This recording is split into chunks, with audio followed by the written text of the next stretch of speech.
5 seconds. Mr. Speaker, sir, I rise to support the demand relating to electricity. We have been hearing from time to time about production and consumption of electricity in other countries. In this connection, it has been pointed out that we must not be complacent about what we have achieved in this regard. I would like to point out that it is one thing to say that there is still a long way to go, and it is a different thing to say that we have not done anything at all.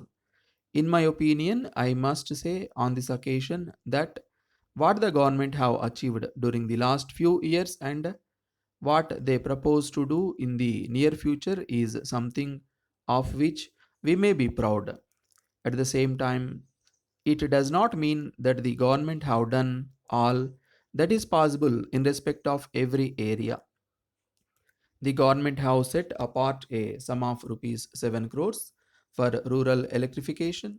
I am sure that this shows that the government are aware of their responsibilities to meet the needs of the people of the state.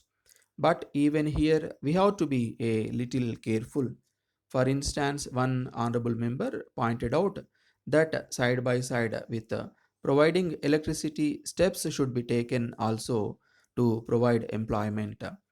If we want to incur a huge expenditure on providing electricity without at the same time providing for employment, it is something which should be looked into. As far as possible, we should take steps to see that every part of the machinery required for our projects is manufactured in our own country.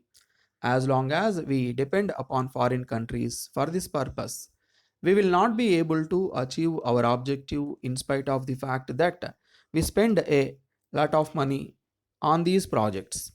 Our progress in all fields will not be to the extent which we would like. So, I would very much like our Honorable Minister to take steps to see that every article that we require for the production and supply of electricity is manufactured in this country itself. I would request him to include a scheme in this regard in the 5 year plan. Then it is said by some people that the hydroelectric resources in the state are being exhausted. In this connection, I would like to point out that for the purpose of economic production of electricity, we have to take into consideration the resources available in the neighboring states also, which we can use with the cooperation of those states. I hope that the Honorable Minister will take necessary steps in the matter. I am glad that the Honorable Minister has laid stress on the fact that the electricity department is being run as a commercial proposition. But I do not know whether the peoples working in the department realize this. No doubt, it has to be looked at as a commercial enterprise. If we want to run it as a commercial enterprise, steps must be taken to make economies as far as possible and whenever necessary.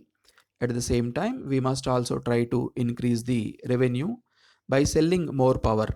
We must also take necessary steps to spread the use of electricity to the maximum extent possible. In this connection, I must point out that the interest of the consumers also should be taken into consideration.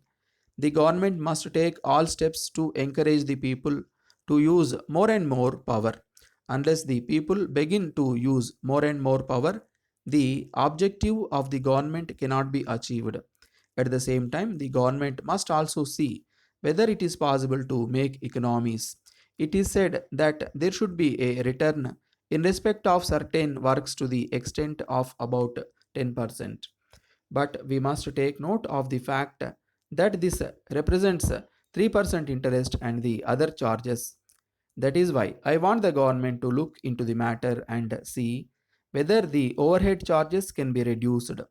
I am of the opinion that if only the government take care to reduce the overhead charges to make some economies in some respects and at the same time reduce the rates and encourage the people to use electricity more and more, they can easily achievable their objective.